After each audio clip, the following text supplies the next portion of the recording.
Fala pessoal, estamos começando mais um podcast Físico de Ouvido, nosso podcast número 9, cara. Podcast passado foi 8, nós falamos sobre recuperação muscular. Se você não viu, dá uma corridinha lá, pega um pouquinho, porque hoje aqui nós vamos falar de velocidade, cara. Com o nosso parceiro Renato Fernaschi de Lei, moleque brabo. E aí, paizão, sabe? Renatão, velocidade, paizão. Muitas pessoas procuram lá, como o cara ganha velocidade? Pô, sou desse jeito aqui, eu queria velocidade. E agora nós veio aqui, rapaziada, trazer esse tema pra vocês, destrinchar até o esqueleto, ficar lá falando disso agora, velho. Irmão, vou começar com uma pergunta, basicamente englobando tudo. Como eu faço pra ganhar velocidade? Legal. Essa é uma pergunta que eu mais recebo toda vez que eu abro caixinha de pergunta. Tem velocidade. A gente já gravou um podcast chamado Como Ganhar Massa Muscular Sem Perder Velocidade, que a gente já fala muito sobre treinamentos que envolvem esse ganho de velocidade, mas hoje a gente vai focar só nisso aqui. Se você ainda não viu esse podcast, procura ver, porque é um podcast fera pra caramba, tá explicando muita coisa, envolve treino de hipertrofia, treino de força, é show de bola, muito conteúdo fera lá. E agora a gente vai especificar, a gente fala só de velocidade, agora a gente vai até poder se aprofundar um pouquinho mais, falar de exercícios, de equipamentos. E como que eu faço para ganhar velocidade? Primeiro de tudo, não treinar errado, tá bom? Então, dentro do futebol tem uma cultura que antigamente o atletismo era muito bem estudado, era muito bem difundido, os treinadores de atletismo todos eram bons cientistas também, então eles pesquisavam e tal, periodizavam. E depois, quando a ciência veio entrar pro futebol, naturalmente a base do treinamento continuou sendo o atletismo. E aí o pessoal começou a importar treino do atletismo, então fazer aquele teste de Cooper, que é o teste de corrida contínua, que não tem nada de errado. Inclusive, quando o Brasil foi campeão na Copa de 70, a metodologia da preparação física era toda baseada nisso e o Brasil foi a melhor preparação física da Copa. Mas o que acontece? Aquilo foi a base para entrar. A gente precisa evoluir, precisa progredir. E aí a gente vai evoluindo, aceita que precisa ser melhor, aceita que dá para melhorar, tem essa humildade e vai ganhando. Como o Brasil sempre teve um histórico vencedor e na nossa educação de base, lá na escola, a gente não aprende muito a lidar com ciência, a lidar com a aprendizagem, com o conhecimento, acaba que dificultou muito as coisas. E muitas das pessoas que são do futebol, que têm sucesso no futebol, elas fizeram sucesso não estudando, fizeram sucesso jogando, fizeram sucesso tendo contatos, ou criando empresas, ou gerindo carreiras de outras pessoas, mas não estudando ciência a fundo, procurando lá na literatura. Então isso atrapalhou muito, porque as principais referências do nosso futebol, elas não eram referências estudiosas. Eu creio que tem que ter dos dois tipos. Tem que ter aprofundamento na ciência, tem que ter o cara que estuda, também tem que ter o cara que tá lá e jogou e fez tudo. Na prática. Mas tem que ter um equilíbrio, porque se você não tem esse equilíbrio, você vai sempre puxar muito para um lado, muito para o outro e não vai dar certo. Na maioria dos resultados, a maioria das pessoas que tem sucesso no futebol, os times, os países, é sempre esse equilíbrio entre o estudo e a prática. E essas pessoas que tiveram sucesso no futebol, elas, por falta de... O Brasil ganhava tudo, cara. O Brasil sempre tinha os melhores talentos. O Brasil estava sempre no topo. Os jogadores do brasileiros sempre valiam milhões. Então faltou um pouquinho dessa humildade e aí a cultura foi estabelecida. E o que aconteceu? Quando a gente estava na década de 2000, a maioria dos treinadores eram os que tiveram feito carreira na década de 80, finalzinho de 70. Sim. E os treinadores que treinaram como atletas nessa época, eles estavam passando a mesma coisa do treinador que se formou na década de 60 e tal. Eita. E aí a gente acumulou em uns 40 anos de atraso. E assim foi. Então 2010, a década de 2010 eu vivi um pouquinho na categoria de base, não foi em time grande, mas eu vivi, e era a mesma referência. Então o cara jogou na década de 90, 80, terminou a carreira dele e foi lá passar treino pra gente e pegou os treinos dos melhores preparadores físicos que eles tiveram naquela época. Então assim, quando eles se encerraram a carreira, eles não pensaram assim, vou estudar, vou aprimorar, vou em congresso de treinamento esportivo, não sei o quê. Não, eles falaram, já aprendi bastante, tô legal, agora eu vou aplicar tudo que eu sei. E não tem nada de errado, só que a ciência foi se atualizando, faltou os caras se atualizarem também nesse aspecto. Então, primeira coisa, é não treinar errado, não fazer os treinos do passado, os treinos antigos. Aqueles treinos foram bons naquela época. os caras faziam e ganhavam resultado dentro de campo naquela época. Mas hoje as pessoas estão treinando, nossos competidores dos outros países, estão treinando uma metodologia muito melhor, muito mais específica para o futebol, porque é aquele caminho. O atletismo fez a metodologia dele, quando a gente foi tentar copiar o atletismo para ter um pouco mais de dados científicos, usamos a base do atletismo, só que a gente usou a base e depois foi aprimorando. O futebol foi aprimorando para cada vez mais ser específico para ele. Então, como que é esse treino? O do atletismo é aquele negócio, ficar correndo, educativinho, não sei o que e tal, e você corre corrida contínua, e você faz o treino de velocidade em linha reta só. Sim. E o futebol é diferente. O futebol a gente corre em curvilínea, que a gente chama, fazendo curva, a gente corre com mudança de direção. No futebol a gente faz os trabalhos intervalados, né? A gente dá um pique aqui, trota aqui, anda, depois acelera um pouquinho, mas nem tanto, depois dá um sprint máximo. Sim. E a gente precisa ter isso dentro dos treinos. Quando a gente treina a parte de atletismo e ficar correndo lá, a gente está adaptando o nosso corpo para fazer uma coisa que ele não precisa usar dentro de campo. Sim. Irmão, e você me fez até lembrar, algo você passou alguma coisa atrás recentemente agora, sobre dados de um jogo de Champions League, que a velocidade de dois jogadores ali que, entre aspas, não tem muito a ver assim com o que demanda aquela posição, foram a maior naquele jogo, cara. Você poderia explicar pra rapaziada aí? Legal. Isso é bem interessante. A gente mandou lá no Fora de Série, né? Pra quem tá vendo aí e não conhece o Fora de Série, é um grupo no WhatsApp e um canal no Telegram onde eu coloco conteúdo. Então, assim, eu posto dica de treino, posto questão sobre alimentação, a gente fala também, a gente vai se atualizando, manda reportagens que eu acho interessantes pra rapaziada, e mandei um relatório de um jogo da Champions League, relatório bem complexo, mostrando os deslocamentos, por onde cada jogador correu mais, e a quantidade de sprints, quantos sprints a 20 km por hora, quantos sprints a 14 km por hora, quanto tempo ele passou andando, quanto tempo ele passou trotando. Relatório fera, bem extenso aí e detalhado, minucioso. E nesse relatório foi um jogo de Porto versus Roma, e os dois principais atletas que atingiram maiores velocidades foram dois jogadores que o ditado popular, as pessoas não julgariam eles como os mais velozes. Posso falar pra rapaziada? Pode falar. Rapaziada, dando spoiler pra vocês já. Esses dois jogadores eram o Felipe, zagueiro, ex-Corinthians, e Dzeko, centroavante grande, jogou no Manchester City e outros times aí. E foram os dois que mais correram. Talvez eles atingiram essa velocidade até juntos. Cara, ninguém dá nada pra um centroavante alto, todo esticado, correr bastante assim, cara. E o zagueiro que...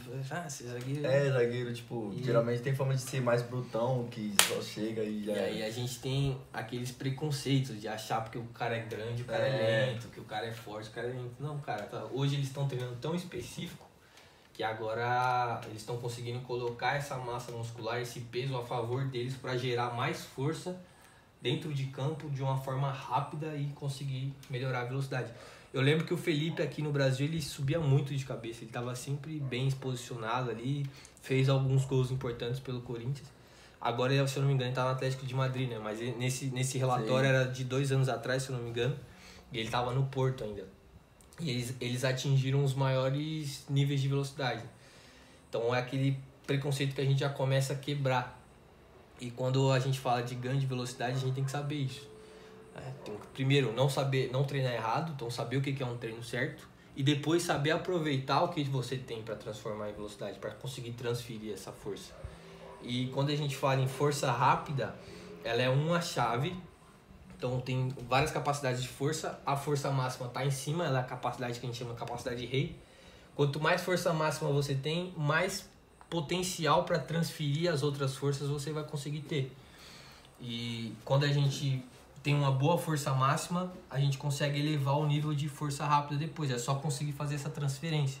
Então, por exemplo, você trabalhou aqui e fez muito trabalho de potência, você conseguiu chegar esgotou sua força rápida de potência, você está num nível que está difícil de ter ganhos. O que você faz? Você faz uma periodização para que você consiga ganhar mais força máxima, então aquele movimento com bastante carga mesmo, e aí a gente consegue promover algumas adaptações neuromusculares que vão deixar uma margem maior para você evoluir na potência. E vai ser sempre assim, sempre assim.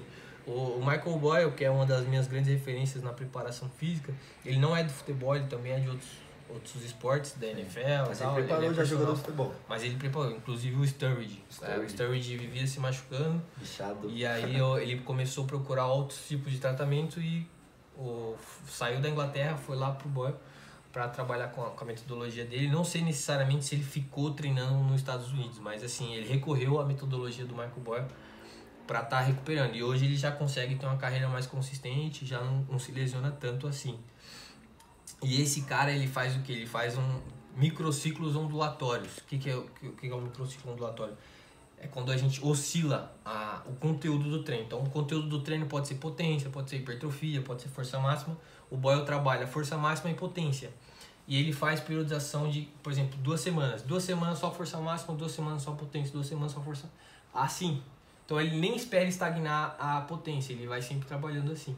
E é uma boa estratégia. Inclusive, dá para fazer microciclos ondulatórios de uma semana para outra ou até mesmo dentro do microciclo, que é o que a gente faz bastante na Joga BR. Quando um atleta ele atinge um patamar legal, a gente começa a brincar um pouco mais com os estímulos. Então, um dia ele trabalha um pouco mais de força máxima, outro dia ele trabalha um pouco mais de potência dentro da mesma semana. Essa é uma das estratégias que a gente usa aqui. E agora a gente começa a esmiuçar como ganhar potência. Já aprendemos a saber não treinar errado, né? Então para de fazer treino de maratonista, esses treinos que dá voltinhas no campo, eu já expliquei bastante, mas assim, só recapitulando. Quando a gente dá voltas assim, a gente está estimulando muito mais as fibras do tipo 1, que são as fibras maratonistas, que tem muita resistência à fadiga, mas ela é muito resistente à fadiga, ela é boa nisso, mas ela é fraca em produzir força e produzir força rápida, velocidade. Então o que acontece? Quando você faz esses trabalhos assim, você acaba estimulando muito as fibras do tipo 1, pouco as fibras do tipo 2B, que é a que a gente chama de fibra Bolt, fibra forte, rápida. E aí tem uma fibra que ela é do meio termo, que é a do tipo 2A. E essa fibra do tipo 2A, ela é mista, ela tem um pouquinho de cada. Quando você dá muito estímulo de maratonista, teu cérebro vai falar assim, pô, a gente tá precisando de mais do que só as fibras tipo 1.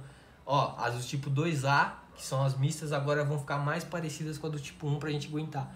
E aí você promove adaptações no seu corpo para que ele fique mais lento e mais resistente à fadiga.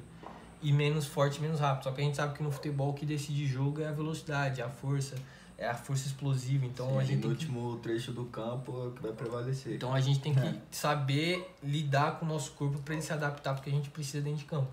Então não vamos treinar errado, depois vamos saber treinar certo, vamos buscar uma metodologia certa e agora a gente vai pensar no passo a passo. Então a gente tem velocidade, tem muita gente que pode confundir agilidade, tem muita gente que pode confundir também a questão de potência, explosão, o que é. Então vamos pensar. A gente vai desmiuçar isso daqui a pouco, irmão. Preparei bastante perguntas sobre isso, cara.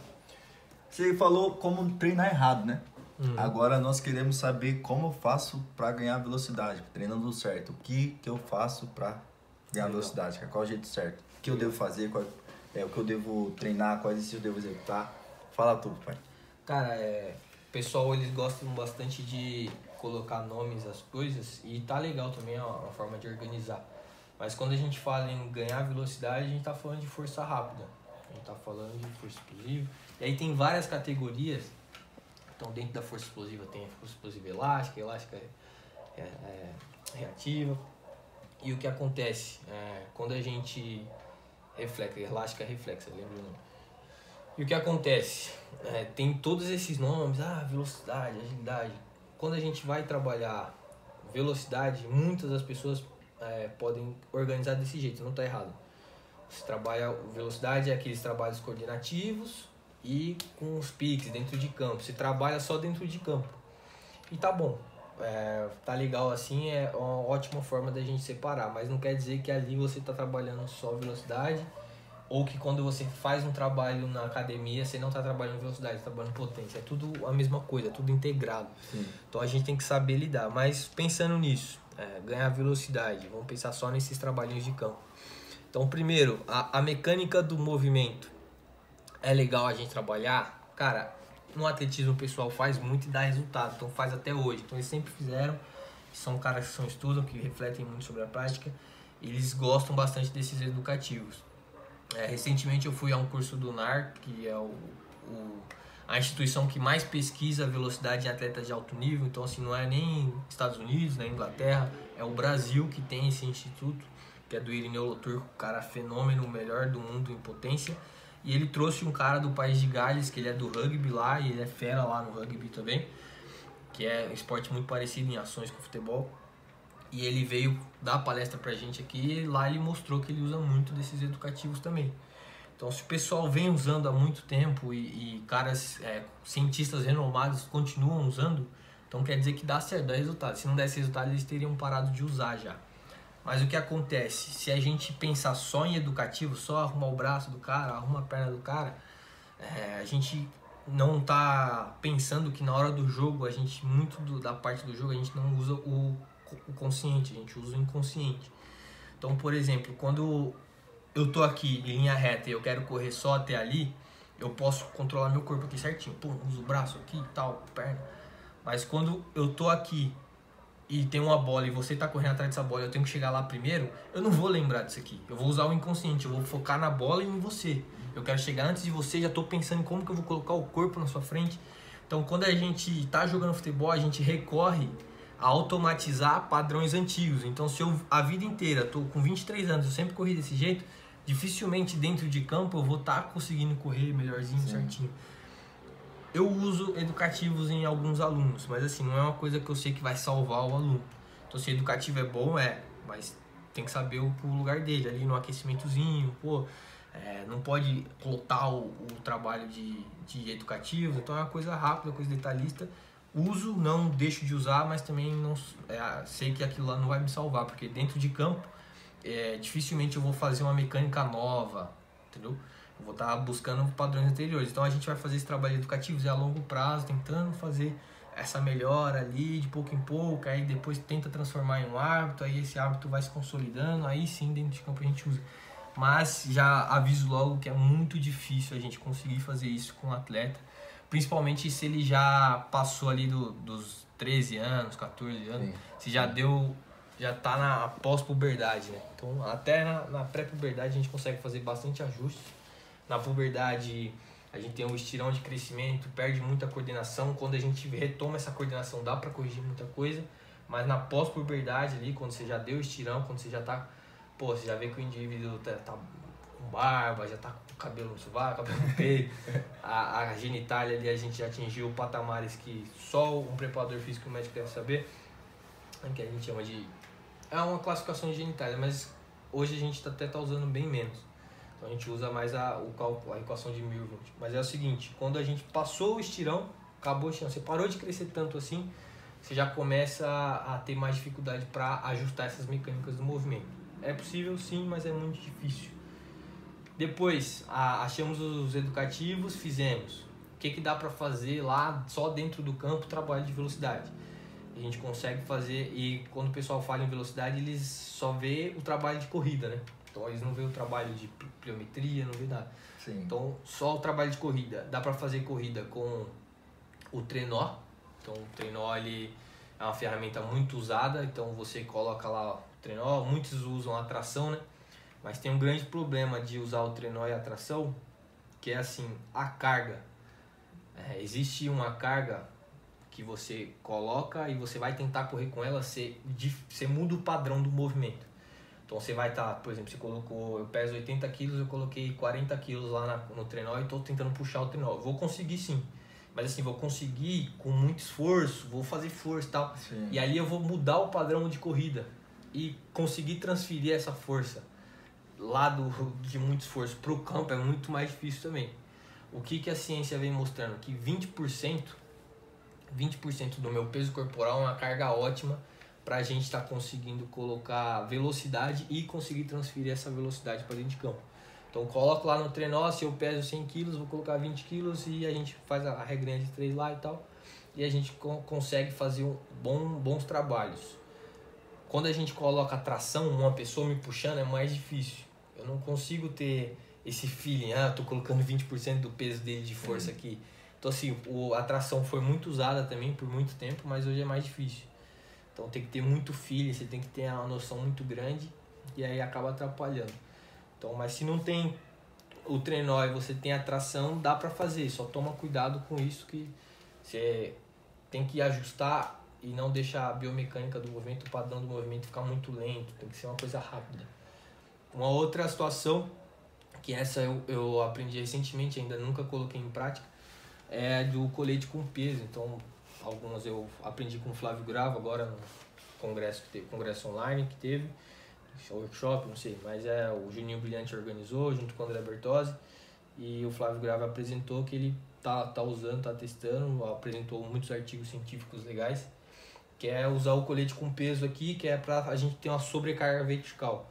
Quando a gente está acelerando com o trenó, é sobrecarga horizontal. E ele colocou essa questão de ter uma sobrecarga vertical também, porque na corrida, depois que a gente termina aquela fase de aceleração, que a gente coloca um padrão de ficar mais de pé, muita da carga é vertical. E a gente, quando com o trenó, a gente só consegue trabalhar de forma mais horizontal. E o colete com peso é legal, só que ainda também a gente não tem muita referência de quanto colocar de peso em cada e tal. Sim. Mas assim, de preferência sempre é por mais leve. Quando a gente fala em velocidade, a gente não pode pôr muita carga porque vai alterar o padrão de movimento e aí vai acabar atrapalhando. Mas assim, coloca pouca carga e faz um movimento muito rápido, e aí dá para usar o colete com peso, por exemplo, na hora de jogar um reduzido com mudança de direção, então coisa rápida ali. E lembrando, quando a gente faz esse trabalho de velocidade, não é pra você ficar meia hora com o negócio, não é pra você ficar 1 minuto com o negócio, é coisa rápida. É tiro ali, pô, no máximo 18 segundos de trabalho. Sim. Então, assim que a gente trabalha a força rápida, coisa muito, muito, muito rápida, entendeu? Que é aquela coisa da potência do tiro. Então, dá pra ser usado também. Então, dentro da visão do pessoal de o que é trabalho de velocidade, que a gente correr do campo fazendo algo educativo e tal, é isso. Então, os educativos ajudam, e o trenó mais o colete com peso. Tem uma outra coisa também, que é aquele trenó que a gente fica de frente. Tem um trenó que a gente coloca como tração e puxa, mas é um trenó que a gente coloca de frente. Eu acho que tem até outra palavra, mas eu esqueci. E empurra. E aí a gente sobe o joelho forte, empurra e tal. Esse trabalho também é um trabalho muito bom, sobrecarga horizontal, e a gente consegue manter o padrão de movimento das pernas ali na hora que a gente sai para acelerar. Então esses 3 seriam ótimos para o ganho de velocidade. Então não sei se era essa a pergunta. Era basicamente isso mesmo. E voltando agora, por exemplo, para alguém que não tem tanta estrutura assim, porque tem muita gente que não tem condições de ter todos esses equipamentos, cara. Dá para adaptar com outra pessoa, dá para fazer os... Dá, só que é muito difícil, porque você tem que, por exemplo, dá para fazer até sem cinto de tração. Você segura aqui, a pessoa ela vai fazendo, só que é muito difícil você conseguir dosar a carga, você precisa ter um feeling muito grande. E a pessoa que está te segurando ali precisa ter. Então, a pessoa que não tem essas estruturas, normalmente a maioria das pessoas, inclusive eu não tenho trenó, não tenho nada, não tenho tração aqui, a gente faz trabalhos pensando só nessa velocidade, esse grupo de exercício de velocidade, seriam só os equipamentos e os próprios tiros. Você dá um tiro pensando ali também, você pode ter, só que tem que tomar cuidado que o tiro tem uma sobrecarga muito grande na posterior. Sim. E se você ficar dando tiros longos várias vezes, você pode estar sobrecarregando demais ali, causar uma lesão, causar uma inflamação desnecessária que vai atrapalhar toda a sua semana de treino. Por isso é bom, rapaziada, estar blindando a posterior também, né? Importante, rapaziada. Tem uma para outro podcast, blindar a posterior. Irmão, agora falando ainda sobre velocidade, tem a ver alguma coisa com genética?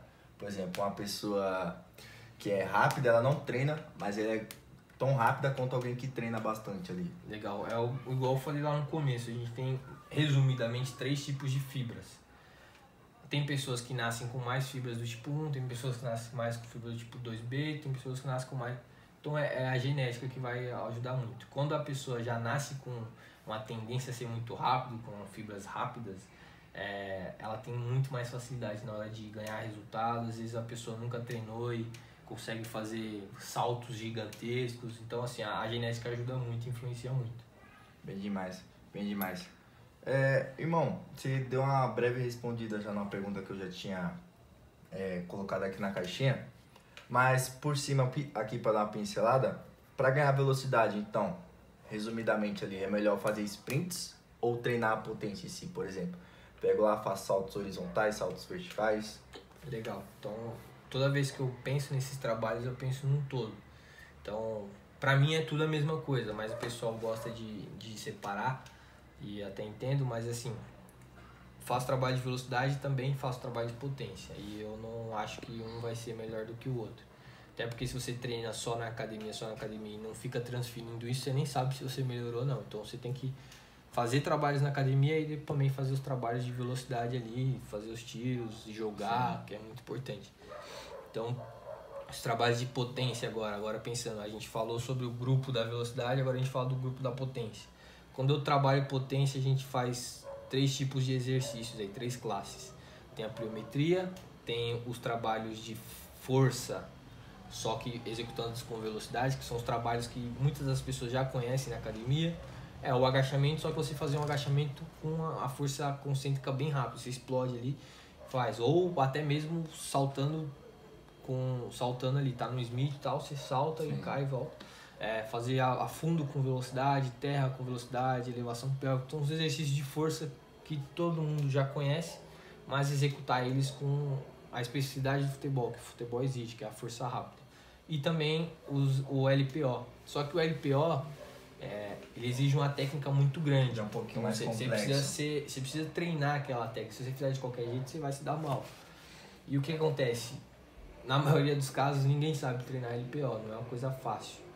Quando eu tenho condições de ter um atleta por muito tempo, que eu consigo ensinar, que é muito raro, eu até faço essas instruções, faço o trabalho, mas na maioria das vezes não é. Então o que a gente faz? A gente faz os parciais, os parecidos com a LPO, que aí é um movimento um pouco mais quebrado, fragmentado, mas que a gente consegue também fazer extensão rápida de quadril, extensão rápida de cotovelo e tal, e aí a gente consegue fazer esses trabalhos e conseguir transferir para dentro de campo. Então basicamente são essas 3 classes de exercícios: pliometria, que são os trabalhos com saltos, trabalhos reativos e tal, buscando ali ter o próprio peso do corpo, trabalho de força com velocidade e os LPO, os educativos primeiro, mas segundamente o LPO com carga ali.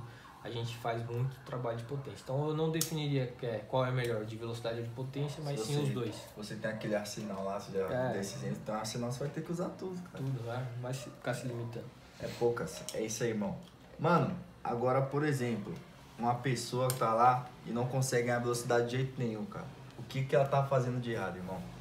Tem que ver todo o histórico, tem que ver os treinos, se ela tá treinando igual maratonista ou não e tal, mas dificilmente uma pessoa que faz esses trabalhos que eu tô te falando, dificilmente ela não vai encontrar resultado. Então, mas o que pode acontecer? Ela pode pode atrapalhar, no caso? O que pode estar acontecendo? Na hora de fazer o exercício de força com velocidade, ela tá colocando carga até demais.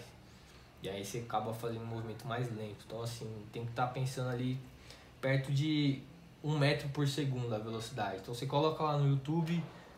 exercício 1 metro por segundo, se não tiver em português coloca em inglês, exercise, e você vai ver a pessoa executando e a velocidade daquele movimento, e aí você entende ali por alto, faz. Hoje tem equipamentos, por exemplo, com um celular você consegue pôr o celular ali do lado da onde você está treinando e tal, e ele calcula para você quando você foi. Mas assim, é uma coisa muito menos acessível, né? Então você não vai conseguir ter uma dimensão. Então é melhor você entender a velocidade do movimento e tentar chegar muito perto ali no seu treino, que é o que a gente consegue transferir para o futebol depois. Então pode ser que aconteça isso, ela está trabalhando com muito peso e não está conseguindo ter esses ganhos de velocidade. Outra razão, ela está trabalhando com uma coisa só. E às vezes a força explosiva dela tá legal, mas a explosiva elástica que não tá legal. E aí a explosiva elástica a gente consegue estimular mais com a pliometria. E aí por isso que eu falo, tem que saber usar o arsenal. Você vai usando todos e aí você vai vendo. Então na JBR a gente tem avaliações que eu consigo saber quanto que o cara tem de força explosiva e quanto o cara tem de força explosiva elástica. Se eu vejo que tem uma diferença muito grande entre outros, a elástica sempre vai promover um pouquinho mais de resultado, porque a gente está usando a energia que está acumulada. Aí se eu vejo que o cara tá com uma diferença muito mais do que o normal, a energia elástica dele tá muito abaixo, eu falo assim, pô, esse cara aqui vai ter muito mais ganho se a gente focar um pouco mais na pliometria agora. Então a gente faz o trabalho de força e também faz o trabalho de pliometria só com um pouquinho mais de ênfase aqui. E aí a gente tem esses ganhos. Então basicamente por aí que a gente consegue estar trabalhando. Cara, muito bom. Bem demais, tá maluco. É isso, rapaziada. Vai seguindo as dicas. Com certeza vão estar sempre subindo de nível. Agora, irmão, no começo, quase agora, você tinha comentado sobre agilidade e velocidade. Qual a diferença entre os dois? O que eu devo fazer para adquirir agilidade, para adquirir a velocidade? Qual a diferença ali, cara? O que eu devo treinar para estar ganhando ali os dois juntos? Legal. A ciência fala que a agilidade é a velocidade que a gente consegue colocar entre um ponto e outro, com mudança de direção e tal. Então, assim, se eu vou daqui para lá e faço a volta e chego aqui, isso é agilidade. O famoso zigue-zague, então. Velocidade seria um trabalho de linha reta, o quanto que eu chego entre dois pontos, beleza? Então, basicamente, a diferença é essa. Então, a agilidade eu preciso mudar de direção, preciso ter essa mudança, a agilidade é isso. E velocidade é só deslocar de um ponto para outro, pode ser em linha reta. Então, basicamente é isso. O que acontece?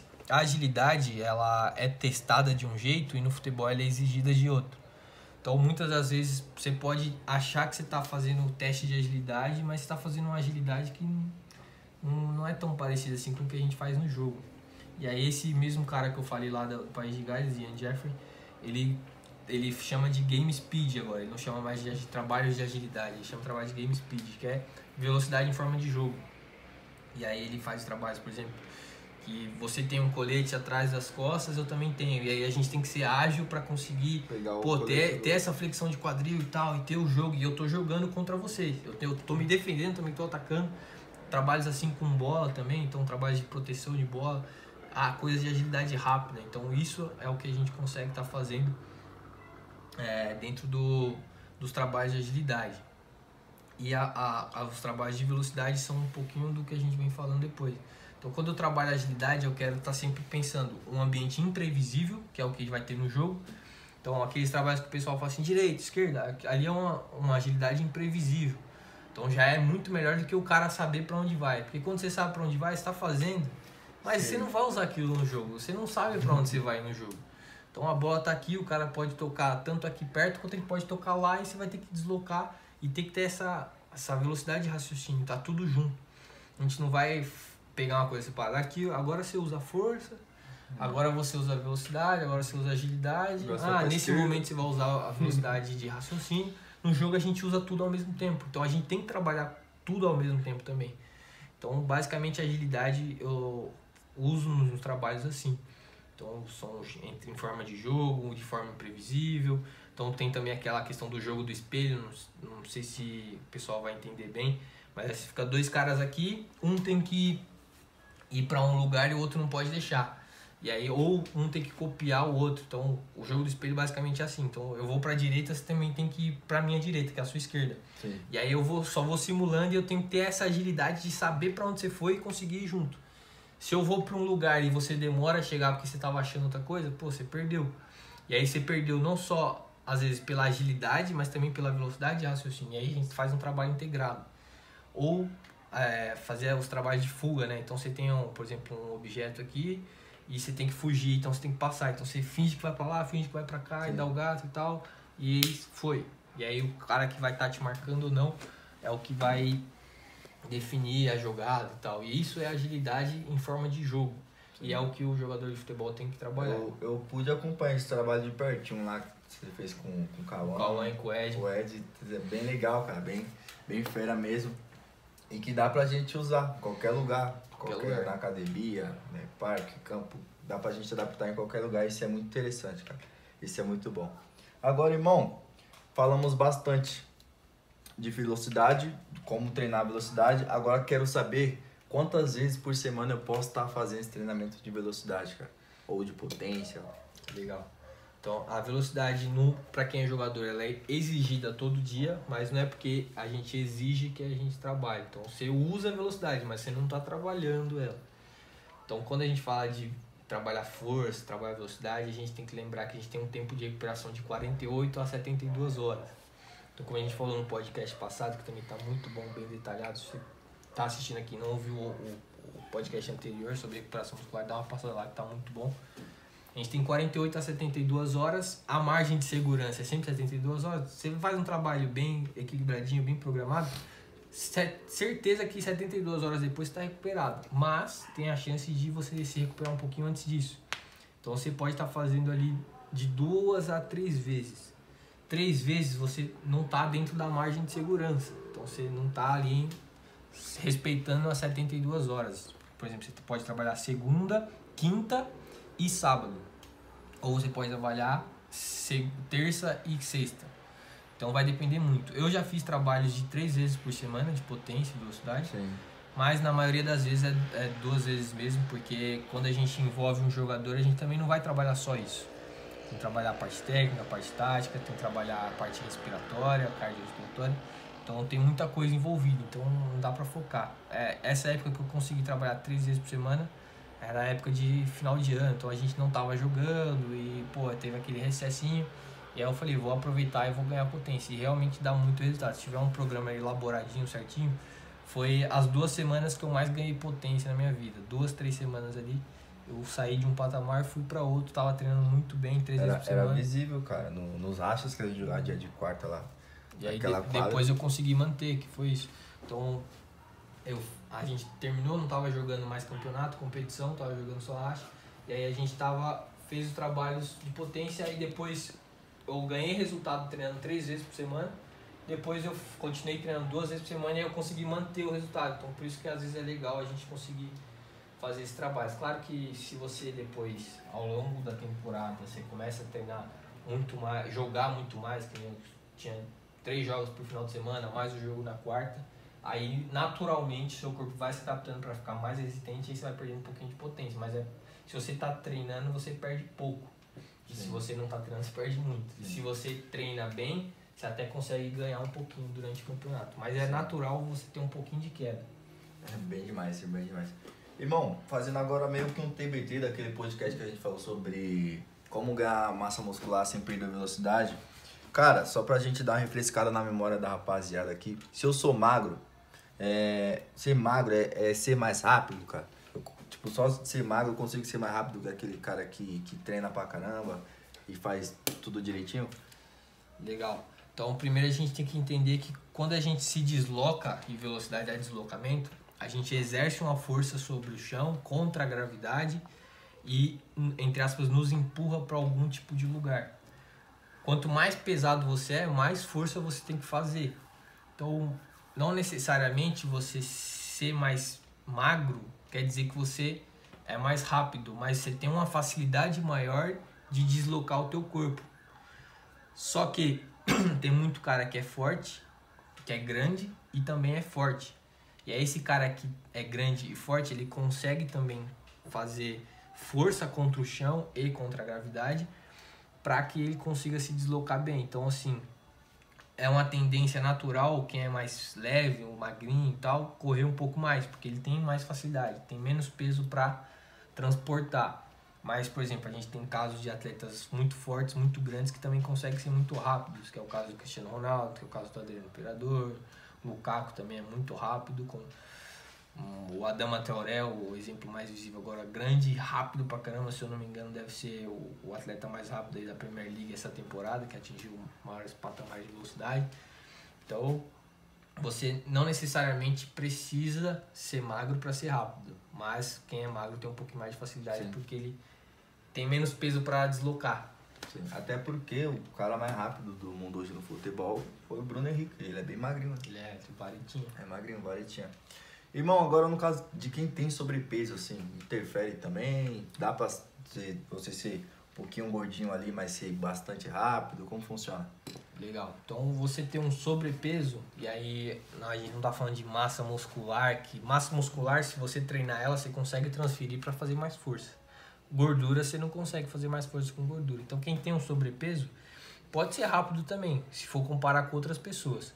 Mas se pegar essa mesma pessoa com sobrepeso e essa mesma pessoa com peso normal, a que tem um peso normal com certeza vai correr mais rápido, porque ela tem menos carga para deslocar. Então, assim, ela vai precisar fazer menos força para se deslocar. Ou então, se ela continuar mantendo o mesmo padrão de força, ela vai conseguir empurrar o corpo dela para mais longe. Aí a gente vai notar que ela vai ficar mais rápida. Muito bom, muito bom.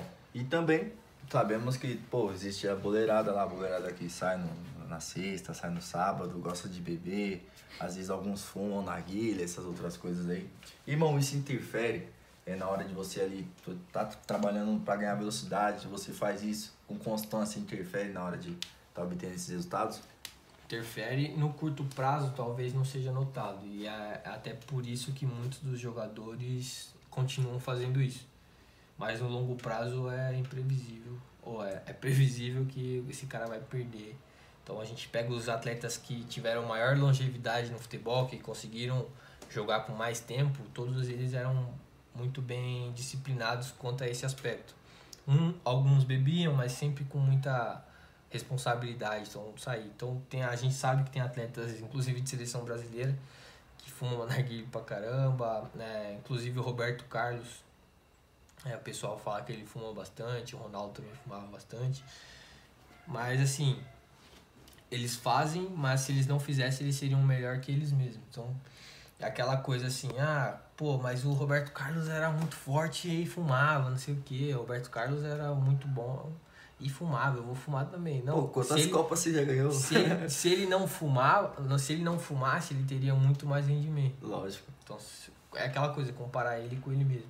Então o Ronaldo Fenômeno, ele encerrou a carreira, se eu não me engano, com 33 anos. Claro que teve todo um histórico de lesão por trás. Mas com 33 anos o Cristiano Ronaldo tava batendo recorde. Então assim, e basicamente ali em termos de talento, em termos de potencial, muitos falam que o Ronaldo é até melhor que o Cristiano Ronaldo. Então assim, com 33 anos, se o Ronaldo não fumasse, tal, não bebesse, essas coisas, poderia estar num nível absurdo também como o Cristiano Ronaldo tá. E o Cristiano Ronaldo é um cara que se cuida.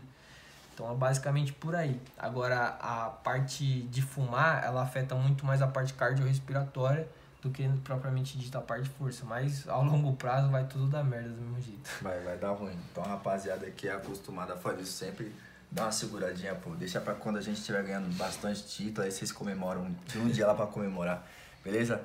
Irmão, essa era a minha caixinha de pergunta aqui. Deu pra destrinchar bastante sobre toda essa questão de velocidade, como ganhar, o que a gente faz pra ganhar, qual trabalhinho a gente tem que executar pra estar obtendo isso. E graças a você a gente conseguiu, cara. Tem alguma mensagem pra dar pra rapaziada aí?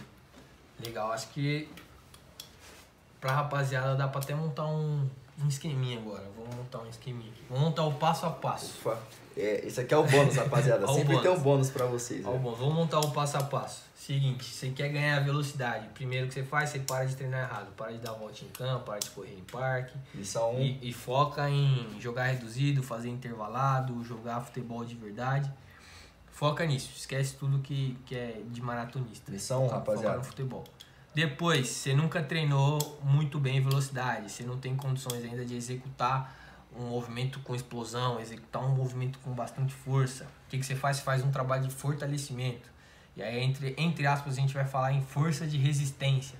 Que é um trabalho de força que a gente faz, que a gente consegue fortalecer a musculatura, consegue fortalecer os tendões, mas ainda não trabalha com tanta carga, com tanta velocidade. Então, basicamente ali, você pode até usar um trabalho de hipertrofia. Não necessariamente precisa ser, mas pode fazer um trabalho de hipertrofia para estar chegando nesse passo a passo. Beleza, você ficou um tempinho ali, ficou no mínimo 4 semanas ali fazendo esse trabalho. Se você nunca treinou, tá? Se você não tem condições ainda. Se você já vinha treinando, vinha numa pegada, até menos. Mas vai depender muito da hora, por isso que é importante você ter profissionais do seu lado para estar tomando essa decisão. Vai ser de 4 a 8 semanas fazendo esse trabalho de força de resistência. Se você está muito parado, você muito provavelmente vai pegar das 8. Se você já estava numa pegada legal, 4 semanas já vai ser muito bom. Fez esse trabalho de fortalecimento, conseguiu, aí sim a gente começa a transferir o trabalho para ganhos de potência, ganhos de velocidade. O que a gente vai fazer? Terminamos o trabalho de força de resistência, a gente começa a introduzir os trabalhos, só que agora de forma rápida. Então a gente vai fazer os mesmos exercícios que vinha fazendo, só que agora a gente começa a executar com velocidade, consegue acelerar o movimento ali. E aí a gente já está começando a trabalhar a força rápida. E aí as repetições diminuem, só que a velocidade dos exercícios vão aumentar.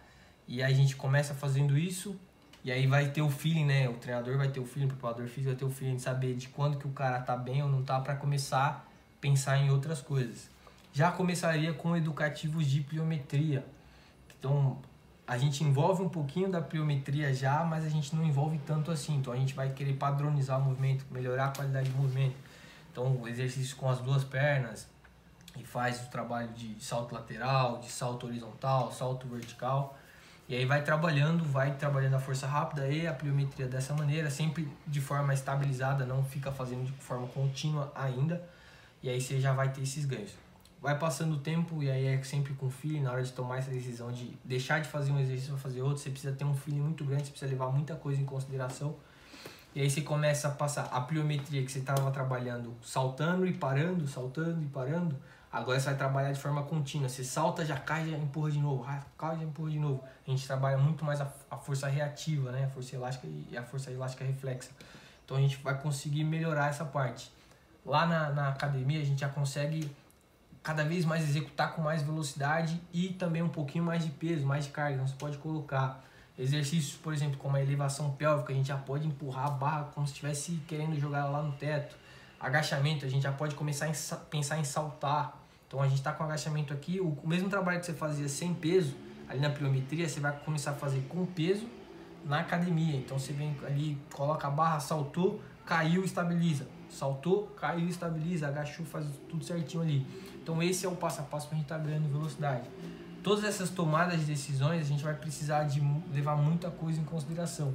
Mas você fazendo isso, você já vai sentir muita diferença dentro de campo. Então esse é um bônus aí para quem está assistindo os vídeos grandes até o final. Dificilmente eu vou estar postando isso aqui em Instagram, muito dificilmente. Então você que gosta mesmo de futebol, que está assistindo todos os vídeos até o final, você já vai ter muitos ganhos aí, beleza? Muito bom, muito bom. E rapaziada, além disso, também tem um grupo fora de séries, tem um grupo do WhatsApp, do Telegram. Quiser entrar, só seguir, só pegar lá o link que tá na bio.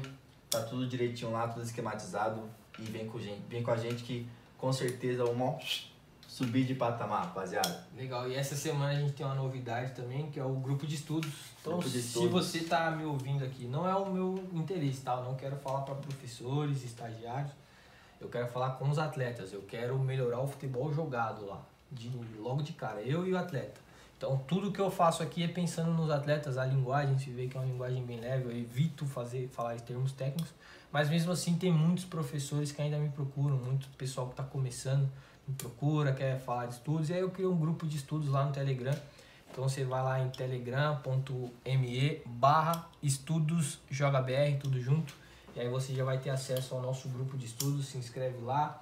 Tem um grupo de discussão nesse canal do Telegram, que aí a gente pode estar trocando ideia, vocês mandam, eu estou sempre mandando artigos e estudos que eu faço aí, coisas que eu estudei no passado, coisas que eu venho estudando agora. Bastante dica de que vídeo assistir no YouTube, essas coisas todas.